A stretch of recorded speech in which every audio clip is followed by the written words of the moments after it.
Okay. Where were you born, Lamon? I was born in Indianapolis, Indiana. And what kind of house did you live in? What kind of house? What kind of family did you come up in? Oldest of four boys. Um, my mother and father, I guess they split up before I was really too young to remember. But when I got about, I don't know, maybe about 11, my mother met a guy, and she married him, and then we moved on the west side. Well, I mean, I was from the west side. We moved even further west, where they bought a house together. Mm-hmm. And what kind of neighborhood was it that you grew up in? Uh, Almost after 11? this neighborhood is actually called the neighborhood itself is called Hallville. It's considered to be the worst neighborhood in the city of Indianapolis to this date. Wow. So a tough life. Tough neighborhood. Yeah. And what kind of kid were you? And I think I was a good kid. I like to use the word victim of my environment, but it was really my mother. Her strength and just her faith in God that helped me to see the light. That helped me to seek a better life for myself and for my family. And when kids start looking up to me in my community, it gave me a sense of pride. So I didn't want to let them down. So I strove to better myself in terms of the way I carried myself and the things that I did, in public. Yeah. And so you got along good with her new boyfriend? Well, of course, any young boy is going to be rebellious, but yeah, I grew to love him. I grew to love him and accept him. He was there for me, and my father, he was there when he felt like it. But that you can't be a part-time dad. But I guess he did the best he could. But my stepfather, he was there for me. That's cool, man. And who got you interested in boxing? My mother got me interested in boxing at an early age because I was a big Bruce Lee fan, and Bruce Lee used to be a big fan of boxing. He was a big fan of Muhammad Ali, and it just kind of transferred over because at the point when she said I'm going to put you in boxing, it was like I was okay with it, because they didn't offer martial arts, they didn't offer karate when I was a kid, which is what I wanted to be because I grew up watching all the kung fu theaters, all the movies they used to play. So it just transferred over, and I just took the same mentality to be a fighter. I took that and applied it to boxing. Mm-hmm. And how old were you when you first walked into a gym? I was 7. Oh, wow. And were you good right away? No.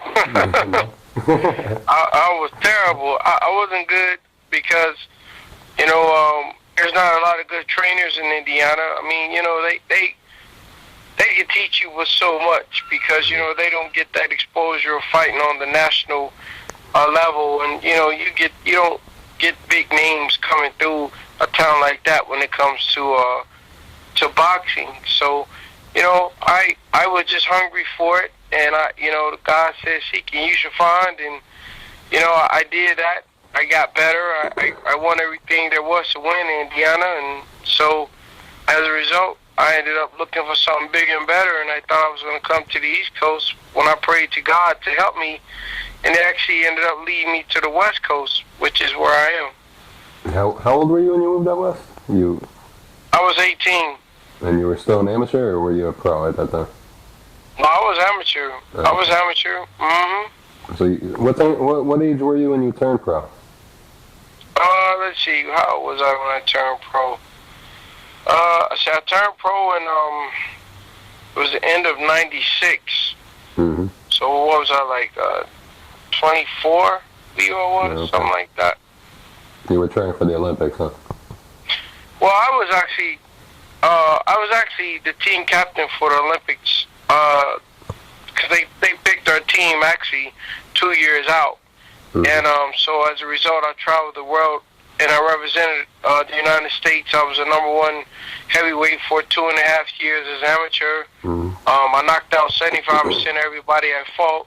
Wow. And when it came down to the finals, I was already on the team. I just had to keep my spot. But, you know, I was going through this little thing called divorce, and, you know, so it ended up just really making me lose. So I didn't make it. I lost my seat. You don't got to tell me anything about divorce, man. You don't got to. It's tough. It's tough. Yes, it is. Yes, it is. Did you have kids too? Not with my wife. I eventually remarried, and we have 3 kids. I have 4 kids altogether. Yeah, well, that's good. But it makes it hard when you got kids together too, man. You're lucky. Yeah. Yes, it's worse than death, man, because at least in death, that person's dead. But for them person to still be alive, walking around, and you love them, you can't talk to them, that's bad. Yes. That's so true. You're right. Yeah. All right. What, let's see. Your first cousin's with the Birds, right? Yeah, man, Chris. Yeah. Uh-huh. Were you close growing up too? No, man, I didn't know that he was my cousin until we got older. And, you know, my mother is our family historian. And, you know, our family reunion, someone would always get up and tell, like, how our family came together and the various different names. But my grandmother's maiden name is Bird. And her father's name was John Bird, which is also their relation, because their last name was Bird, and John Bird was some relation to them too. So, you know, that's how we're tied. Yeah. And what was your total amateur record at the end? What was the record? Like. Well, you know what? To be honest, I can't tell you word for word. So just rounding it off, it was like something like 90-10 with like 75 knockouts. Wow. Yeah, man. It's a high percentage of knockouts for an amateur. Yeah, I had a lot of anger. Yeah, I guess you let it out where it mattered.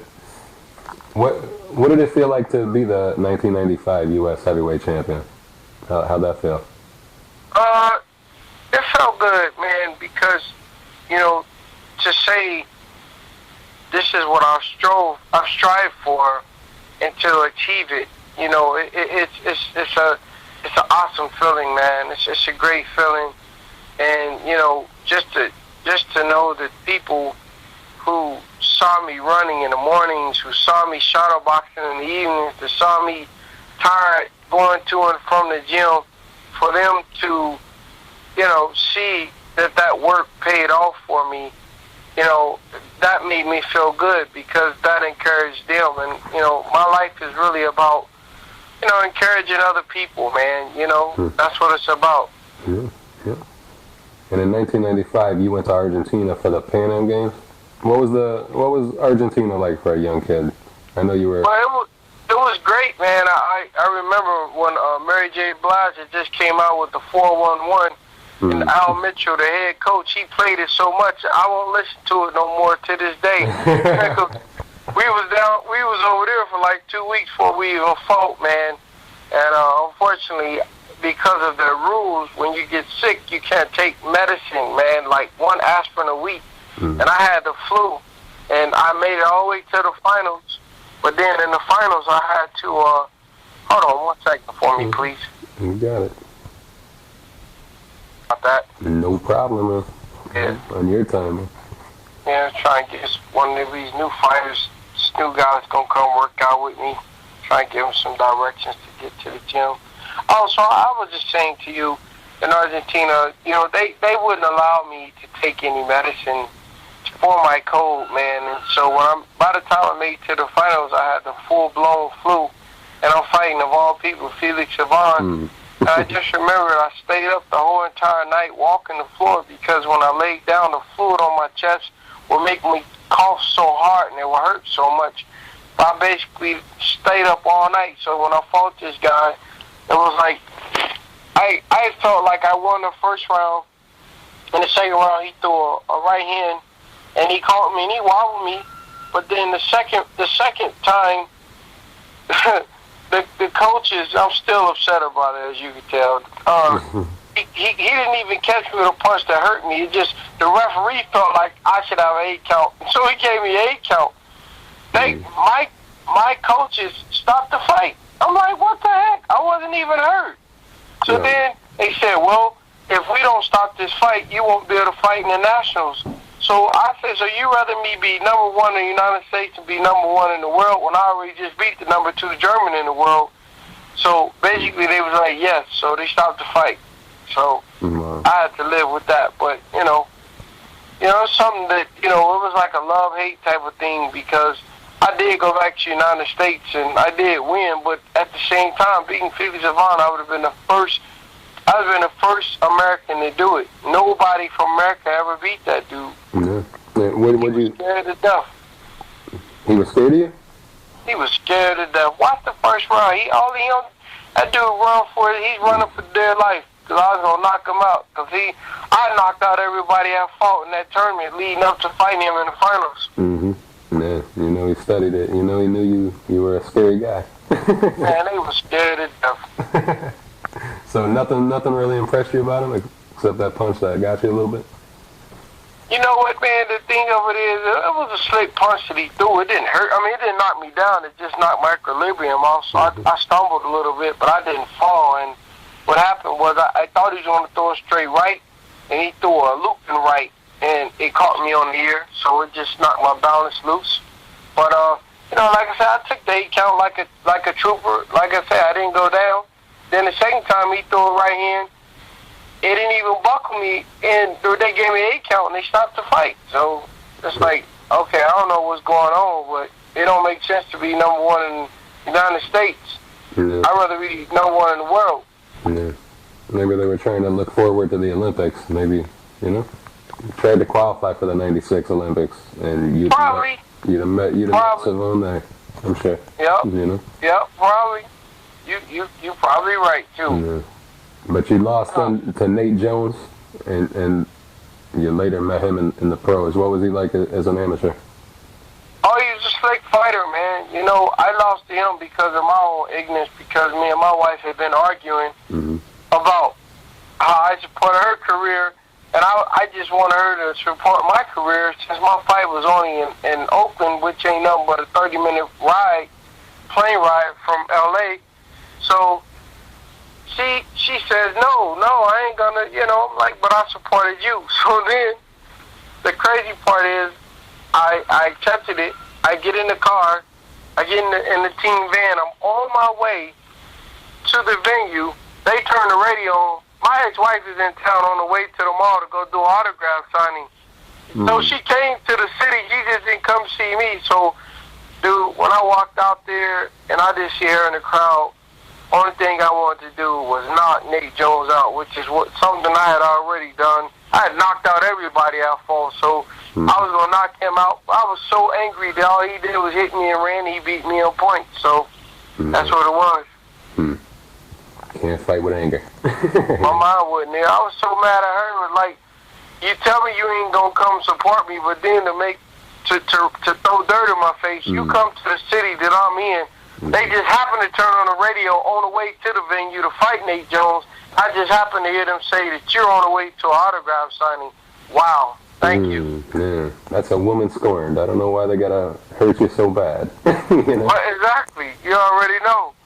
It's crazy.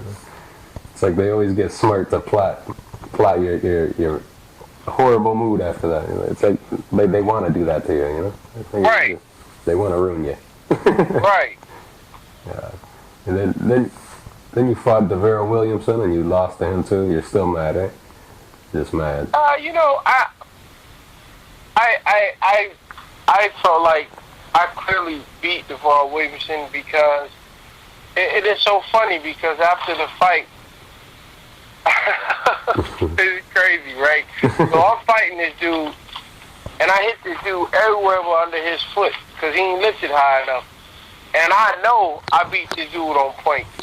After the fight, I see his girlfriend at the time, come running out the stands, running up to her, not to Duval, because he ain't got out the ring yet. She come running up to the judge, judging my fight, who just happened to be her dad.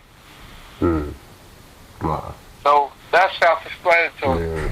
Wow, man. Did you feel any of DeVero's power as an amateur? I know he had a you know what? I did, man, because I had fought Duval one time as an amateur. We had fought in Wisconsin, man. And it's funny because my friend David Reed, who won the gold medal that year in '96, Al Mitchell, some used to be his trainer. Oh, no, excuse me, Tom Mustin. Hey, he's still the amateur trainer. He told me that because I had beat Duval, and so they told me that the second fight in Wisconsin, he said Brewster dips. When he dipped, chopped down on the back of his head. So in the third round, I was rolling under the shot, and sure enough, he did just what Al told him to do, and he hit me in the back of my head, and they stopped the fight. It didn't knock me out, but it hurt like a mother. I was dizzy. But, you know, it was just a very unfair thing to do, man, because, you know, that's an illegal punch, which, you know, Tom Mustin, he actually represented the '96 Olympic team as an assistant coach. He told me, because he was in the corner, that, you know, Al didn't like me because I fought with my hands down, which didn't represent what they wanted United States boxing to represent. And because I knocked people out, I didn't leave it to the judges because that's the way I was taught. So as a result, fighting this guy, I guess, you know, him doing what any fighter would do, listening to his trainer, he did what he said to do, and it hurt me. So there you have it. Yeah. Fighting with your hands down works for some guys, you know? Well, I don't know too many great fighters that fight with their hands up. I mean, fighting with your hands up is because you lack offense. You lack offense and defense, you know? I mean, I don't really know nobody that fought with their hands up, because Frazier, Ali, Mike Tyson, don't nobody fight with their hands up. I mean, Mike slipped. Yeah, I mean, periods of time that you might hold your hands up, but through the whole fight, you got to do different things and get different angles and everything, you think? Yes, sir. Yes, sir. I mean, Jerry Cooney fought with his hands up, but look at Jerry Cooney. Yeah. Even Larry Holmes fought with his hand down. It's not right to laugh, but you're right. Huh? You got a point. It is what it is. How'd you feel losing your chance to go to the Olympics? Was it disappointing? I was devastated. I was devastated, man, because, you know, all my life it was a lifelong dream of mine. It's just unfair that, you know, I supported somebody to help them to achieve their goal, but then when it came time for me to achieve mine, the one person that I really wanted to be in my corner to support me on, you know, they didn't, and as a result, to like I say, to throw mud in my face, they came up there, but they didn't come to see me. So, you know, it really hurt me, man. And, you know, afterwards, it just took me a very long time to get over it, man. But, you know, God is good. I met another woman, and I married her, and like she's 20 times the wife my first wife, and as a result, you know, I'm able to have much success because of her. You know, every man, there's never been in the Bible, there's never been a strong man without a strong woman, ever. You got it, man. You said it. And so I just move forward. I mean, yeah, you know, I you know, it's like I always feel like life is a test, and my tests come from God. So I didn't make the Olympics, but that's why when I fought Nate Jones as a pro, I didn't let it stop me. You know, he got my medal, but he wouldn't get my belt.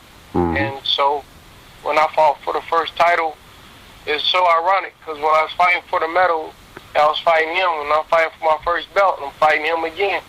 So. Yeah. And who trained you when you first turned pro? Bill Slayton. Was it Bill Slayton from the first one? Yeah. And he trained you all the way up to right when you fought Klitschko, right? He died right before I got the chance to fight Vladimir. He died in September, October of 2003, and I fought Klitschko in April. Yeah. And do you remember who you turned pro against and what the result was and where it was? I think his name was something like Moses Harris or something. We fought at Arizona Charlie's, man, and I'll never forget it because that's when just it was so much that went into that fight because I lost the guy who was like a big brother to me. If I ever prayed to God for a big brother, he gave me one, and he got killed right before. Right before that, he was at the trials with me and everything, and he just meant a great deal to me. So, it was Olympics, divorce, and losing my best friend all in 3 months. So, it was just it was a tough time for me. Yeah, man. That's how it happened with me too, man. It's like everything comes in threes, it seems. That's true. Right. Yeah. Right. Tough, man. No one should be going through all that at the same time, you know? Well, it's like I realize that God don't put more than you can handle, man, and everybody's slate is different. Some people God put more on than they do others, and I guess I'm just one of them people. He got so much confidence, he allows more to be put on me. Yeah. And you knocked out Moses Harris with a left hook to the body. How'd that feel? I just remember when I hit him so hard that he came up off his feet, and when he hit the ground, his feet were kicking, and that was my first time fighting in front of people without headgear and everything. So, it was just, it was like, how do I put behind me my negativity? My divorce, losing my best friend, losing the Olympics, and it just. I had to look forward, and looking forward was getting past this guy, which they didn't even tell me he was southpaw. So it was just a lot that went into it, man. A lot. Yeah. Did you fight a lot of southpaws as an amateur? Did you? I did, but I never lost to a southpaw. I've never ever lost to a southpaw since I was 7. Yeah. Wow, man. Beat every single one. Yep, and I'm left-handed. That's the crazy part about it. Yeah. Wow. Yeah. So your jab, your strong hand. Yes, sir. And that's why you knocked someone out with a jab. Who'd you knock out? Brian, what was it? Mark Johnson? No, it wasn't Mark Johnson. It was Tim Knight. It was like Tim Knight. Yeah, Tim Knight. Yep, Tim Knight. Knocked him out with a jab. Yeah, man. Chaps was over there trying to inspect my glove after the fight, thinking that I put something in it. So once they found out that I didn't, man, them dudes laughing like crazy. Yeah, you had 75% knockouts as an amateur. What do they think? You didn't have power like that? Well, man, I don't know where I got it. Well, I ain't gonna say I don't know where I got it from. My family is naturally strong. The women in my family are naturally taller than the average. The men are very strong, so they say fruit don't fall far from the trees. My grandfather's from Mississippi. He worked hard his whole life. He has big shoulders, so I'm proud to say that's my grandfather. Yeah. He's still around too?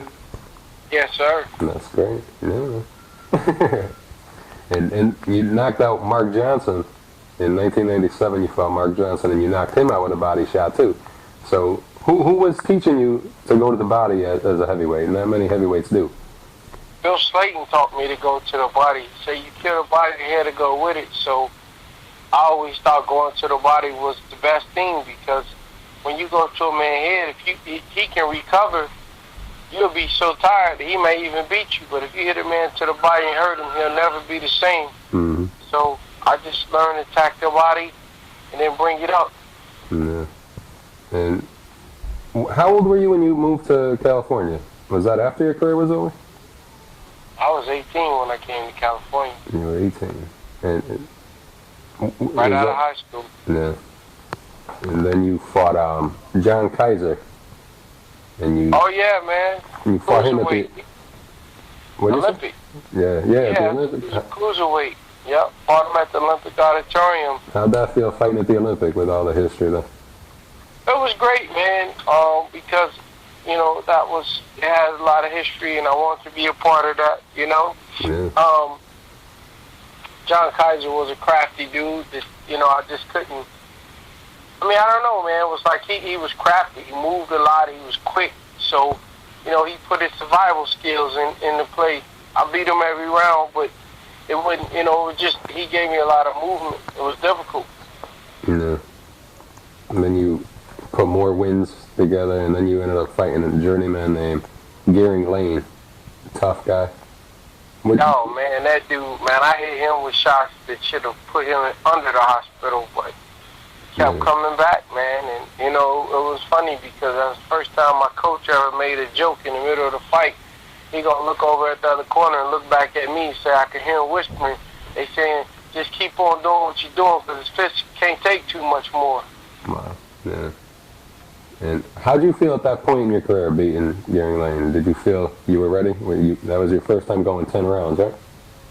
Yeah, you know, it was cool, man. You know, I had been ready, but it was just, you know, the politics that come into play when it comes to boxing. But I honestly, I have been ready, man. I really have. Yeah. Then in your next fight after Gearing Lane, you fought Louis Monaco, and you knocked him out with a crazy bunch of punches. Yeah, he's supposed to be the strongest man in boxing at that time. Said he bench pressed 500 pounds. Mm-hmm. I remember I saw a fight where he hit Buster Douglas and laid him out. Yeah. They called it something, but he knocked Buster Douglas out. So I knew going into that fight not to take him for granted. I went out there and took care of him. Yeah, yeah. And how did it feel to you fought Everett Bigfoot Martin next? What did you learn from Bigfoot Martin? Well, with Bigfoot, man, you know, I just learned that I knew that he was a crafty dude going into the fight, and he wasn't somebody to take for granted. And I felt like he was a challenge because, you know, when you get young bucks, man, a lot of times their ego get in the way of thinking they're good enough to beat these old crafty dudes. So I went out there and put him on the chessboard. I wasn't in the rush, and I made him make mistakes, and I took advantage of the opportunities that he gave me, and then I was able to actually stop him, I was the first person to date that ever had him off his feet. Mm-hmm. He told me, he said, you know, I sparred with Mike Tyson a whole lot of times. He's like, you punch harder than Mike Tyson. How's that feel to hear that? I heard a lot of times in my career. It's definitely an honor. Yeah. Mike's the I guess the measuring stick of hard punchers. So it'd be hard. Oh, absolutely, absolutely. Wow. You can even be put in the same category as Mike, and you're doing something. Yeah. And I mean, you know, it's like I guess I could say to date that I'm the only man in the heavyweight division that had to leave his own country to go get fights. Nobody in the United States would fight me at the point when I had my title. Yeah. No matter how much money we was offering them. Wow. Yeah, man. And no one wants to fight a puncher, you know? Well, they fought Mike. They just wouldn't fight me. Yeah, but Mike had the money and the name and all that, so it went along with everything. They already planned to go in there and lay down for all that money, you know? Yep. You say that again. And say that again. A few wins later, you're fighting at Madison Square Garden. What's that like, fighting at the Garden for the first time? It was great. Because I got to stand on the same scale that Joe Louis stood on, man, and that meant a lot to me. You know, history, I always felt like the Matrix was passed down to me. Yeah. How was the fight like?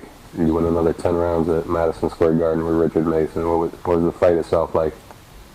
It was a content fight. You know, I just felt like I had to knock him out, so I just put the jab on him because I saw that he couldn't get close to me, so he didn't have enough confidence to try to engage me, so I just kept my distance from him, boxed and got the win. Mm-hmm. Yeah. That got you a shot on HBO against the Black Rhino, Clifford ATM. Mm-hmm. Were you, Dumb me, man. I did that fight completely wrong.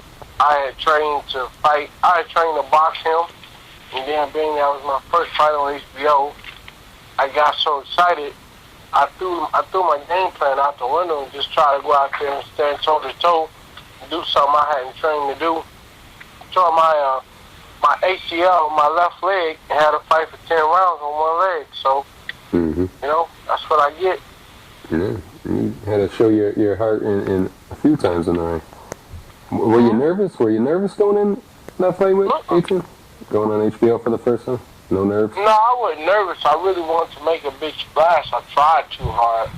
Yeah.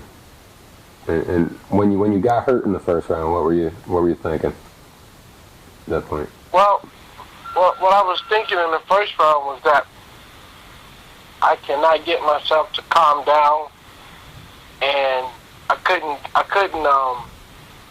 just couldn't get my composure, man. You know, I was just trying too hard, and my mind just wouldn't let me think anything other than I was going to knock him out when I hit him. Yeah. And what kind of fighter was ATN? He was a brawler. And the way you beat a brawler is to box him. But see, I didn't train to fight a brawler. I mean, I didn't train to fight him. I trained to box is what I'm trying to say. I didn't train to brawl with him. So now I'm going into this fight. I'm standing cameras, and I'm letting it get the best of me to the point where I say, oh, I'm going to go in here and knock him out, which ain't the thing to do. You're supposed to box a brawler. Yeah. Yeah. And how'd you feel losing your perfect record? You know, man, it hurt.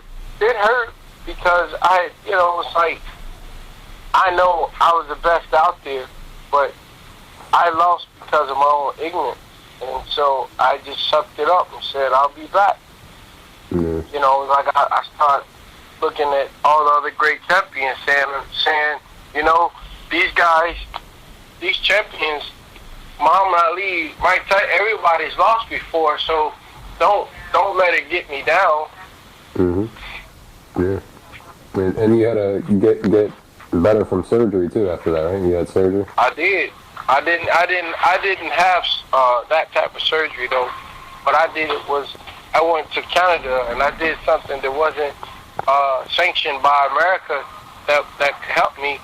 And once I did that, it got my knee even better. They were saying I was going to be out for a year and a half. I couldn't walk for 3 days after I had that surgery. Wow. So how long were you out?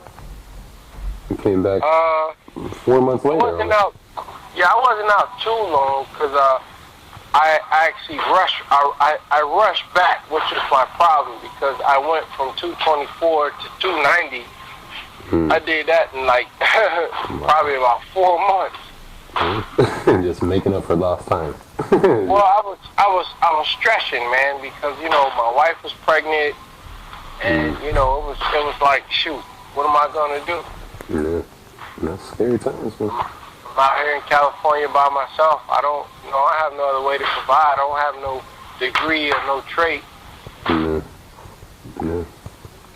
And then after the ATN fight, you came back 4 months later and fought Val Smith. So yeah, must have been.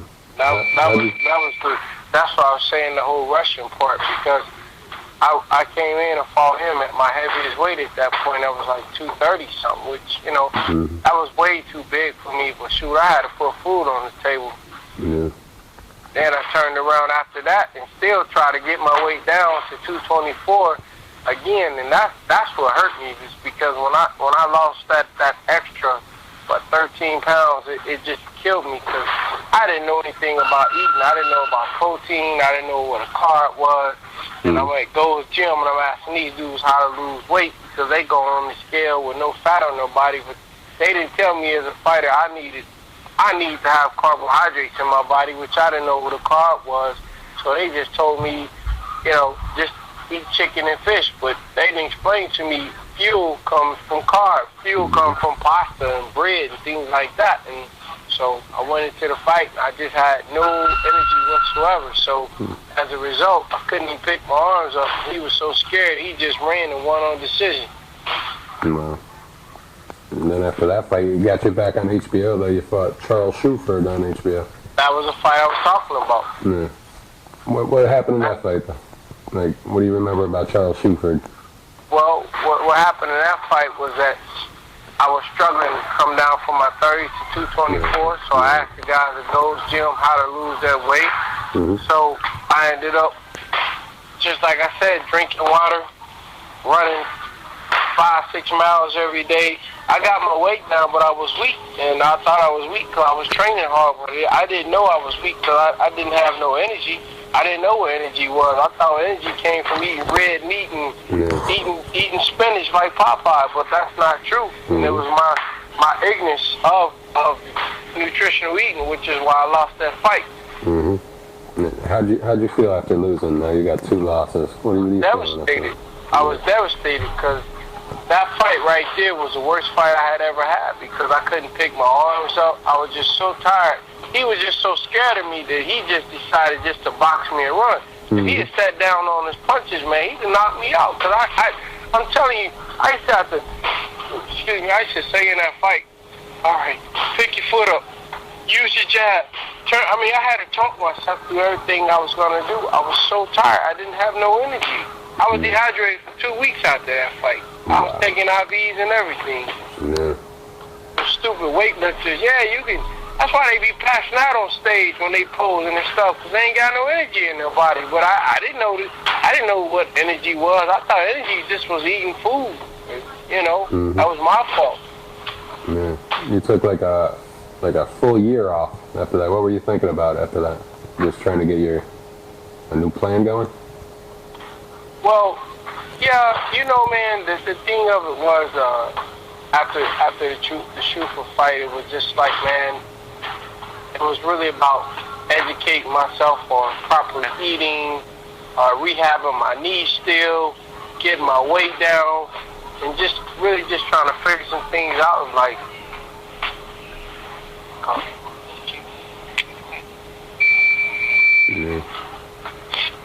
You came back and you got by a guy named Joey Guy, and then you got a shot at your first pro title. You fought Nate Jones. Yeah, rematch amateur fight. Yeah, you know, they say don't hook with a hooker, and he tried to hook with me, so as a result, I knocked him out on the Joey Guy, and then, like I said, with Nate Jones, at this point now, I'm educated on eating and just dieting, everything I need to do right, you know. So, you know, I did that, and then, like I said, I made sure that, you know, Nate got my medal, but he wouldn't get my belt. So. How'd you feel avenging that loss? It felt great, man. It felt great because I felt like I got a chance to set the record straight once for all. Because, you know, I had beaten Nate 3 times as an amateur. He was a terrific fighter, but I knew I was better. And so I just wanted that chance to prove it. And what better way to prove it than fighting for my first title? So I trained very hard for that fight. And how'd you feel after the fight was over, holding your title for the first time?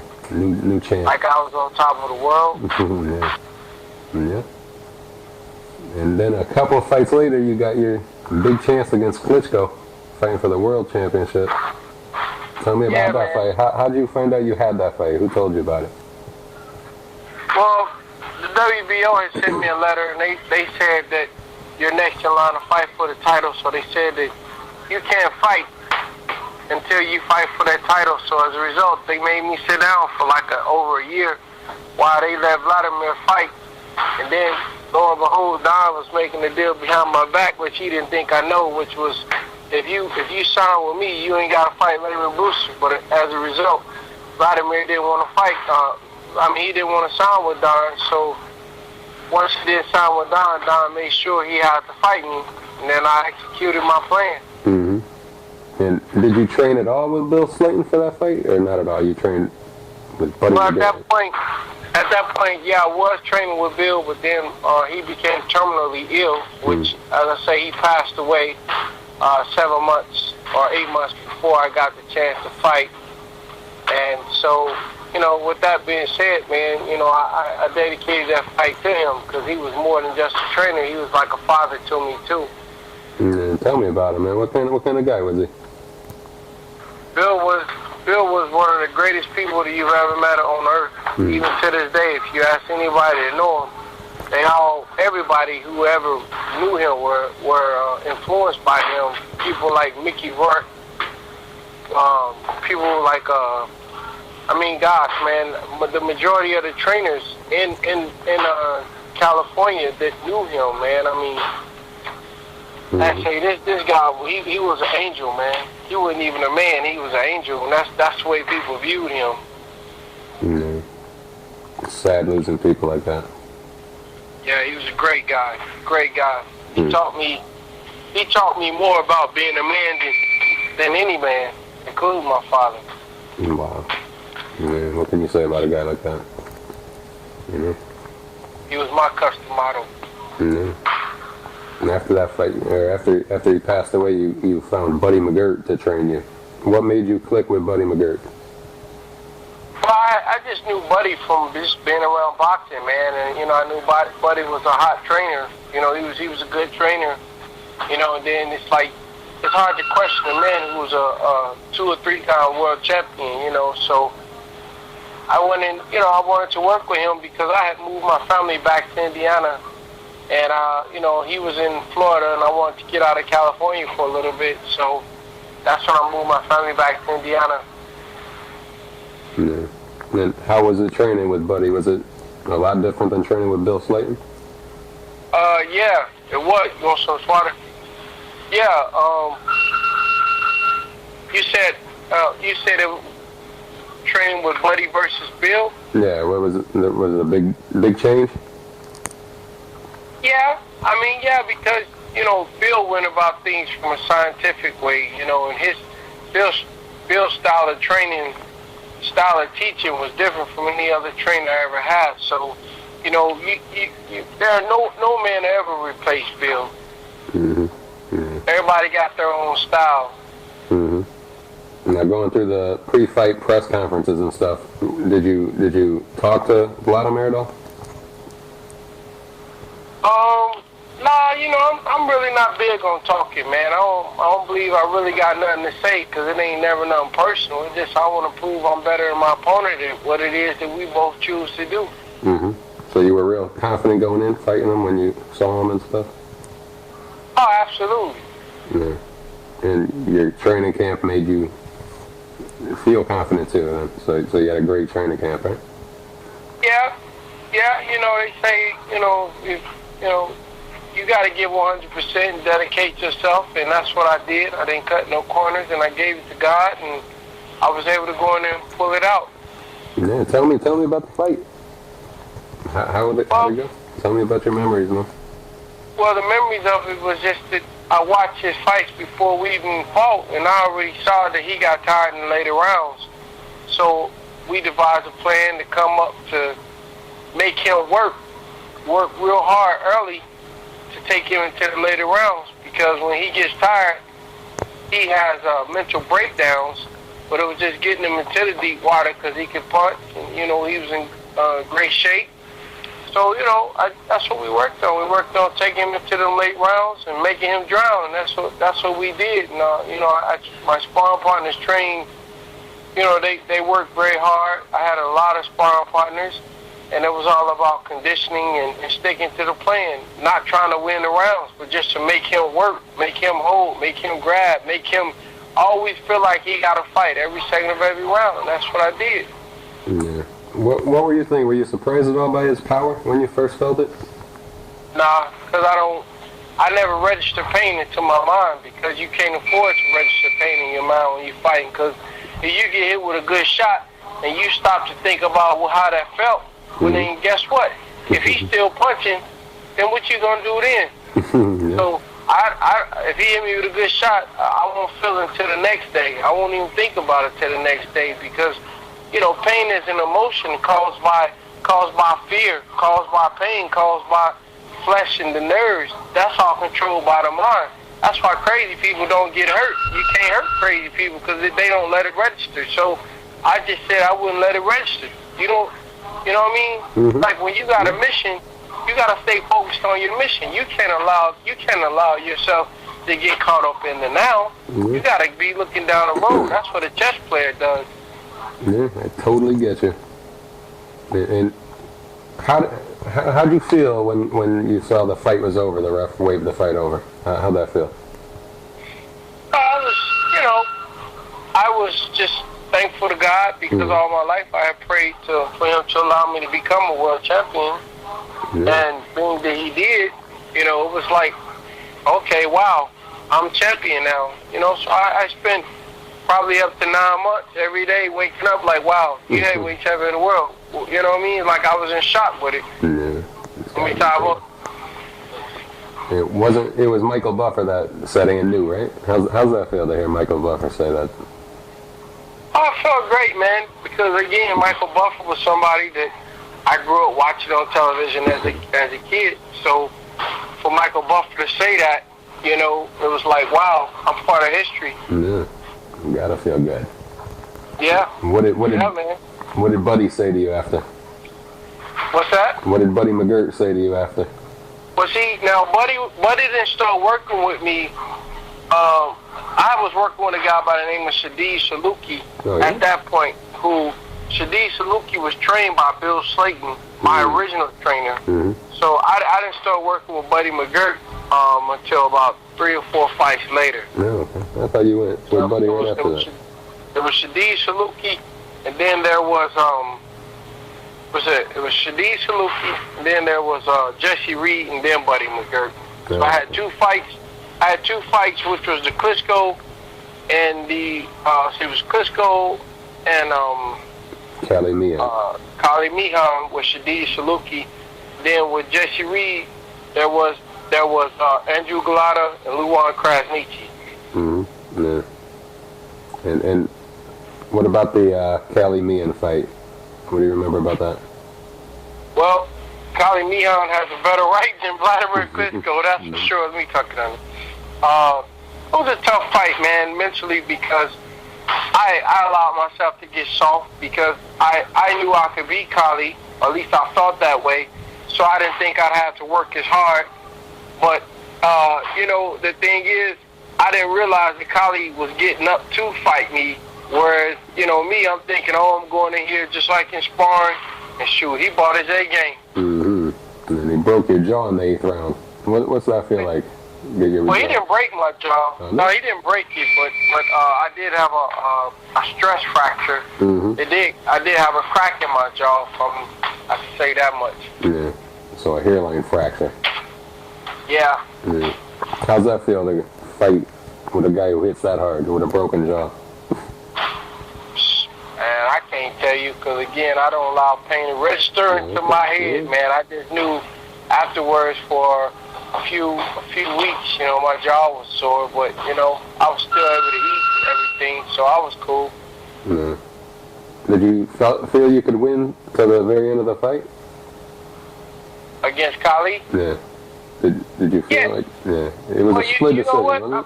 I'm great at counting rounds, man, and I knew at some point when I came back into the corner, I knew I was losing because I wasn't fighting up to my full potential, man.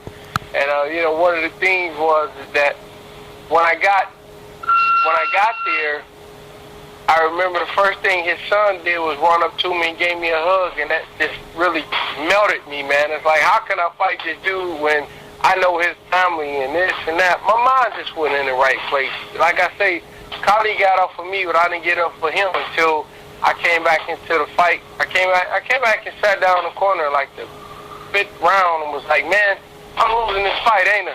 They like, yeah. It was at that point I had to just really dig deep, man, and put everything aside. You know, Kali put on a great fight, man, but I pulled it out. And I knew I just barely pulled it out, too, but I did it. Yeah. What would you guys say to each other after that? Did he feel that you deserved the decision, or did he feel he won? I don't know, man. You know, to be honest, we went 8 pieces together after the fight, and everybody's looking at us like that. How y'all just was in there trying to kill each other? Now y'all sitting there eating pizza with each other. But, you know, his family's my family. My family's his family, man. And, you know, it was like, hey, what we do, we just do profession. That's all. I just want to prove I'm better than him. It ain't nothing personal. Did you talk about the fight when you were eating pizza, or did you talk about something else? Heck yeah, I was mad at him. I was like, man, did you have to hit me that hard with that right hand? That's funny, man. And then after that, you fought Galata. when you dropped him 3 times in the first round. What do you remember about Andrew Golota in that fight? Well, I remember never being that angry before, because the day before he had tripped out on me. He was like, out of nowhere, he jumped in my face talking about what he's gonna do to me, and I'm like, brother, first of all, don't get it twisted. I'm from the street, and if you do something like that to me, you liable to get shot. Cause I'm not. I don't know who you think I am, but anyway, I bit the bullet on that. But then when I was in the locker room, I'm walking out of the locker room. For the first time in my whole entire life, I experienced people spitting. They was literally spitting and throwing their drinks on me. Like, dude, first of all, I'm fighting you in your backyard. Second of all, you ain't even my mandatory. I don't even have to be fighting you, and you acting like you don't bully me. Your people spitting on me. They ain't showing me no appreciation. And the third thing is I'm fighting you in your backyard. I'm like, hold on, man. Like you ain't my mandatory. I'm fighting you in your backyard, and you trying to bully me. And so I was just so angry. I couldn't wait to get in the ring, man. I just wanted to, I didn't want to fight. I just wanted to kill that dude. So that's what I did with a bell rung. I say I've never had a man stand toe-to-toe with me but ATN, and that was because I didn't train to stand toe-to-toe with him, man. I tore my ACL. And he thought he was? He was getting carried out of there. So that's what I did. I broke the world record. I got the fastest knockout in heavyweight history. Yeah. Wow, man. How do you feel watching him bounce off the floor like that? You just bouncing. Want some water? You know what, man? The thing of it is I didn't have no emotion. I really don't have a lot of emotion when I fight. I don't feel nothing. I don't think nothing. I'm not happy and I'm not sad. I just have an objective. My objective is to destroy. What are you thinking about when you're training for him? Do you think about what might happen, what he's known to do and stuff? Lay out. You said what now? How do you feel when you're training for him and you know you're going to fight this guy and his history of biting and hitting low and cheating all kinds of ways? What do you think about when you're training for him? Well, I don't worry about that, man, because I'm a dog. I think if I do everything I'm supposed to do, I ain't got to worry about what he going to try to do, because I'm imposing my will on him. You know what I'm saying? Yeah. And when you... Say it again? I'm sorry. Now, go ahead. Why did you choose to go to Germany to fight Krasnicki? Don King chose that, because he thought out of sight, out of mind. He thought that by having me off of American TV after breaking a world record, that he thought that out of sight, out of mind, I ain't got to pay Brewster the money that I would have to pay him after he just broke the world record beating Andrew Golota. Well, it worked and it didn't work. What happened was I had 37 million people outside of America watch my fight, and it made me even more famous. The bad thing about it is that he got the money. But he was my #1 mandatory, and the way they did it was that I fought him on the same year. I fought him on the birthday of Max Mellon, the same year Max Mellon died, and it was I was supposed to lose. I just put it like that, What better way than to have a white heavyweight champion who's the first German heavyweight challenger since Max Mellon beat Joe Louis. And did you feel you should have been behind on the scorecards at the time of the stoppage? Well, they said I was behind, but when I watched the fight, and everybody I know watched the fight was like, "No, you wasn't behind." But what can you expect when it's their judge, their referee, their everything? And did you hear about Germany? You knew about Germany not treating. Yeah, I knew about it. But like I say, man, God said if I'm with you, it could be against you. So he don't say if you're in America. You know what I mean? So it don't matter where I go. Well, thankfully you stopped him, so you didn't have to worry about it. You escaped it. Oh, he was going to get stopped. I really stopped him in the 6th round, but if you watch the count, they counted to about 20. Yeah. I mean, the dude was like 1. And then he was like, "Oh, I think I'm gonna go change clothes. Come back, 2. Look at those people out in the crowd." And he even helped them up. Oh, did he? Did you saw it during the fight? I mean, what are you thinking of when you see that blatant cheating for him?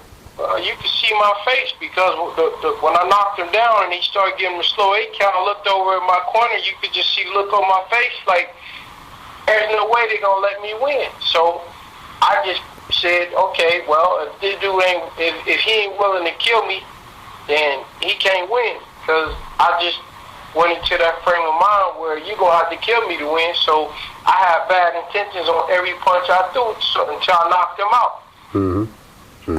How did you feel when you saw him quitting? He quit himself. They didn't want to stop it. I was in disbelief. Because they still try to keep him fighting. He told them I'm not going back out there. Yeah.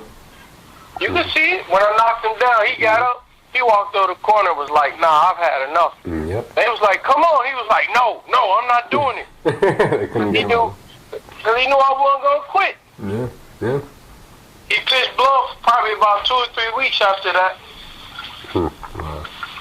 Wow. Then after that fight, you didn't what? What's that? After that fight, you fought Sergey Likahovich, and you suffered a detached retina in that fight. First round. Yeah. What was First that round. like? What's that like fighting the whole fight with a detached retina? Well, I'll put it like this. I thought divorce was the worst thing that a man could ever go through pain-wise. I would take divorce any day over that. That was the worst. I put it like this. It felt like a fat man was... First of all, I felt like somebody pulled my eye out of my socket with the vein still connected. Yeah. It felt like a fat man was standing on that vein, and they had sprinkled salt on that vein, and I still had a fight. Jeez. There's no quitting, you know. How do you not quit? For what? How do you not? What do you mean? Because. What do you mean? Go back what? Go back to the ghetto? Go back to selling drugs and prostitutes and beepers and gold teeth and jerry curls? Is that what I'm going to go back to? Yeah, that's what I'm saying. So I'm going to quit to do that, right? Not everyone would stay in a fight, though. Not everyone does it. You know that's. Well, yes, they would, because if somebody breaking your house and they trying to hurt your family, you ain't going to quit if they cut your leg off. So that's not true. That ring is mine. That ring is what had got me out of the hood. You know what I mean? So I'm not finna give that up because that's all I got. Yeah. But you know, some fighters do quit. Yeah, but them ain't real fighters. Those are people that they're in boxing because it seems interesting and fun. They're not warriors. Any great athlete, especially a black fighter, you can get any black dude that got natural talent. He could be a fighter. But it's like you can't make a German Shepherd be a pit bull. Nor can you make a Great Dane or a Rottweiler or Saint Bernard. Only a pit bull can be a pit bull, and I'm a pit bull. And I prove that because it ain't about how good I look. It ain't about nothing else other than the will and desire that's in my heart. Yeah. And how'd you feel losing your title to Likahovich? Well, I was hurt, man, because they didn't give me time to train for it, man. You know, I got fed up because when I found out about the fight, they had already made the fight. Wow. I mean, they knew I wasn't in shape for that fight, and they gave me less than 3. They gave me what 7 months to get ready for the fight. It was like, oh, you got to take it, or we're gonna renew your contract. We're gonna add that extra on. So it was set up. I didn't get time to train for the fight. Yeah. I mean, just putting it out there. I didn't get time to train for it. I mean, that was the most overweight coming into a fight. But Don wanted a white heavyweight champion, and that's what he got. And when Don wants something, he gets it. That's just what it is. And then you had to have surgery on the retina. How'd that go? What's that like? Surgery for the torn like retina? I said, man, I'll take divorce any day. I mean, from a level of 1 to 10, there was a 10 constantly, and then they telling me he didn't cut a nerve.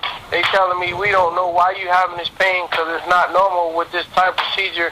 Oh, and by the way, we don't know when it's gonna go away. So at that point, I was ready to end my life because I'm having this pain, and you telling me I might be stuck with this pain for the rest of my life. Nobody come see me. Nobody call me. I'm talking about all these people I done flew around the world. I done took care of. I done represented. Nobody comes to see me. Nobody called me. Wow. Yeah. So, how long did it take to recover from that? Man, it took me about 9 months. Yeah. I was laid face down. I was laid face down for 18 hours out of the day for the first 3 months. Jeez. Wow.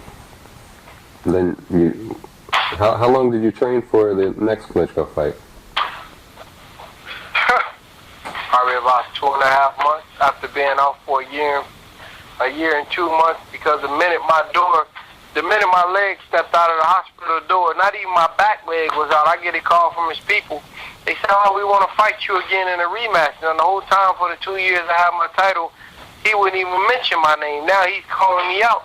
So I'm saying, yeah, I'll fight him. Of course I'll fight him, because this will be my quickest way to get my title back. So I said, just give me a tune-up, then I'll be ready. They said, "Well, Mr. Bruce, how much can we pay you not to have a tune-up?" So there it go, you know. So I can take care of my family and I go back to the hood. All right. So after being off for a year and 4 months, being face down for 9 months, then I decided to take a fight. So, you know, but like I say, it was okay, because I knew if I hit him, I would knock him out. But I was just too rusty going back into the fight. But they knew what they were doing by not letting me have a tune-up. So, you know, they got what they wanted. I got what I wanted. Did you feel he improved at all? Nope. You didn't feel anything? I mean, unless you call improvement, he can run a little better. If you want me to be proud and say, "Oh, yeah, he can run a lot better." And then after that, how did you feel losing that opportunity? Did it bother you losing that, or you just chalked it up to ring rust? After that, man, I wasn't even fazed by it, because I felt like there could be a potential rematch between us, which is when it'll really count, when it'll be, you know, we'll be breaking the tie. You know what I'm saying? Yeah, so that's the way I looked at it. Yeah. Was there any talk of a third fight? Or did they just take the win and run away? Man, them boys don't want to fight me. But I was going to make sure that I put myself in a position where they would have to fight me. Then after that fight, you fought Danny Batchelder. Did you promote that fight? Yeah, I promoted that fight. Yeah. How's that going? How did you decide to get into promoting? Well, you know, I just felt like it would make sense, because when I first tried to come back, I couldn't get nobody to fight me in the United States. Like, no heavyweight wanted to fight me. And the ones that would, they wanted so much money that it was like they could dog on their retire for the rest of their life. So I'm trying to tell them, like, look, I'm not the champ. I don't have the belt. But they weren't trying to hear that. So I said, well, let me just do my own thing, you know, because these promoters, you know, they were offering me these figures. Like, what you think, I'm a dumb nigga? You know what I mean? Like, dude, I'm a former heavyweight champion in the world, and you trying to offer me some peanuts? So I did my own show, and I had 8,000 people. Wow. And you happy about that? Happy about the outcome and stuff? Yeah, you know, it was a rush job for me. You know, I was just trying to get the rust off of me and fighting him, and you know, I was able to do that. Yeah, that was another year-long layoff. Why were you out a year after the Klitschko fight? Were you just did you still want to go on after that fight? Well, after the Klitschko fight, I had some damage to my eye, and I had to get it fixed. Okay. So I had what's that? You were still set on continuing your career? There was no thinking about retirement? You were still fully there? Yeah.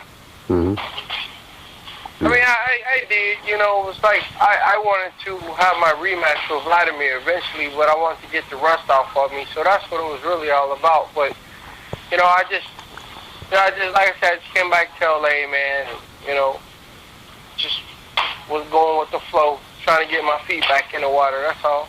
And then after you got that win over Batchelder, you fought your last 3 fights in Germany. Why did you go to Germany to fight 3 fights in a row? I went to Germany because nobody in America will fight me. As I say, nobody wants to fight a dude that punches as hard as I do at all. Trust me. And so, you know, I had to go over there, and that's what I did. And when I went over there, I didn't know that the guy, Chris Meyer, who was the president of Silent Promotions, didn't want them to sign me. It was his brother, which is Wilfred Chamberlain's son.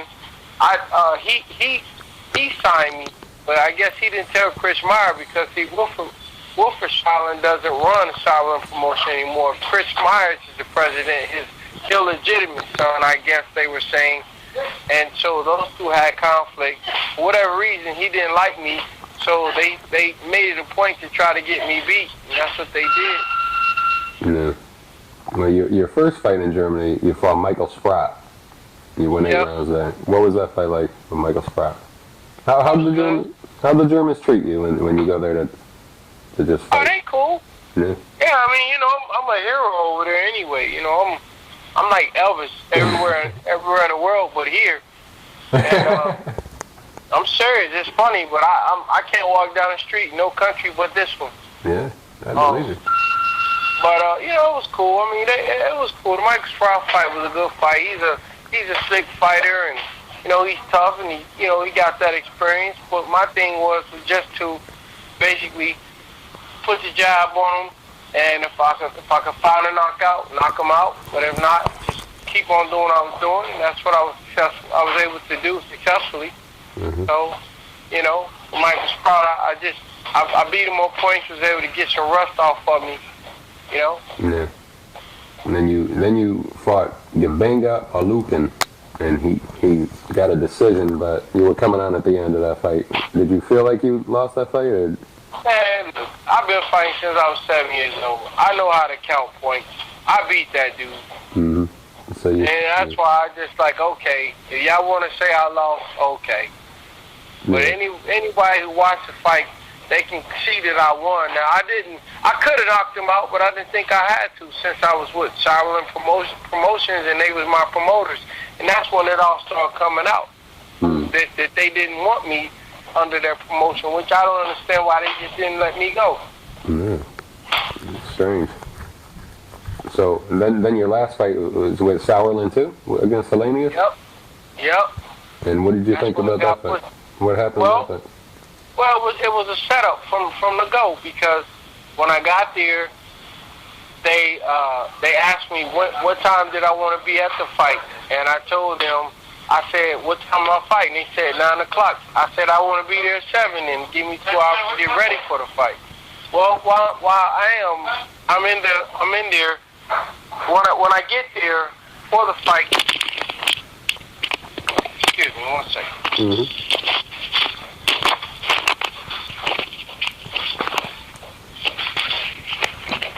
Sorry, I lost my earpiece. Nope. All right, so I was saying when I got there to the fight, man, they were like, well, your dressing room is here. So when I got there at 7 o'clock, like I said, we fighting at 9. I get down in the room, they put me in this big old gym room just full of just junk all in it, whereas he had his own private room. But I expect that because, he's their fighter, but I thought I was too. So then the next thing I know, I waited a couple of minutes. I said, okay, tell them they can send somebody down or watch me wrap my hands, and we're going to send somebody down and watch them wrap theirs. They going to say, no, we ain't doing that this fight. Like, what are you talking about? There's no glove inspection. I'm like, why ain't going to be no glove inspection? Since I was 7, I've always had my gloves inspected, period. Mm-hmm. So they was like, well, basically, you sign a contract. If you don't fight, well, then what we're going to do is we're gonna sue you. You're gonna have to get your own ride from here to the venue. From the venue to the hotel, from the hotel to Berlin, which is an hour drive, and which even from the venue to the hotel was a 45-minute drive in the snow, and I got my wife with me. So it's like, and then you got to get your own way from here back to LA, and after that, we're going to sue you. So I said, man, F this. All right, I'll fight this dude. First of all, I ain't got no fear. I said, God is with me. So, make a long story short, I'm fighting this dude, man. And, first of all, his record was like 9-0. Mm-hmm. Now, he didn't went the distance with like 4 dudes that were bums. I would let my son do 1 or 2 rounds against. So, all of a sudden, he hit me. His punch, every punch is harder than any punch I ever felt in my life. Mm-hmm. Like, something's up with these gloves. So then I noticed in the 6th, 7th, and 8th round, because the fight was stopped in the 8th round, the beginning of every round, every time he threw a punch, I would go completely blind in both eyes. Like, as a fighter, when we get hit, we see what you call the stars. You see darkness. I'm seeing total white in both eyes for about 30 to 45 seconds, and then it'll fade out. So in that point, man, I went back to the corner. I still couldn't put it. I didn't understand what was going on. I couldn't process it. It's like just everything happening so fast. In the 8th round, he did the same thing, man, and he jumped on me, and the referee stopped the fight. So, you know, I went into the locker room after the fight. I'm looking in the mirror. I got cuts across both eyelids, almost like somebody took a small carpet knife or razor and just slit my eyelids. Like, I came back to LA and I let my doctor see it. He said, you know, in my 40 years of being a doctor, this is inconclusive with boxing. I've never seen these kind of cuts. And I'm like, I ain't never either. I mean, we cut on a bra over our eye. Here I am with my eyelids, both eyelids are cut. So whatever it was, it cut my cornea and my pupil. And I remember I lost my vision. I couldn't see. And so he jumped on me, and they stopped the fight as a result of that. So, you know, I've been battling those guys because they won't pay for my surgery. They won't help me or anything, man. And, you know, it was just wrong the way that they treated me. And even that morning, my phone rang. My wife answered my phone, the hotel phone, and somebody anonymously called and said, tell Lamon to be careful. They're going to try something sneaky. And she told me this after the fight. I saw her pick up the phone, but she didn't say who it was, and nor did I ask. And so after the fight, she told me. It all just made sense, man. They set me up. Wow. So what's going on with that now? Is that all resolved?